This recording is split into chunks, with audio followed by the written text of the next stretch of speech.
মৰিফেলিৰ নিতাল নিস্তব্ধতাৰ মাজত সেই মাতটোৱে আকৌ বিশ্বাস জগাই তুলিছিল জীৱনৰ ওপৰত, জীয়াই থকাৰ ওপৰত, ভাল পোৱাৰ ওপৰত।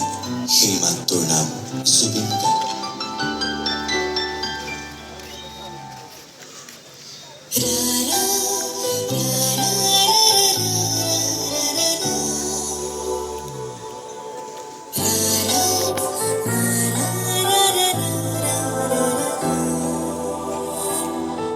জুবিন প্ৰথম মোৰ ষ্টুডিঅ'লৈ আহিছিলে উৎপল শৰ্মাৰ। জুবিনে এটা যোৰহাটৰ পৰা এলবাম লৈ আহিছিলে, যিটো এলবামত সি কেইটামান সুৰ কৰিছিলে।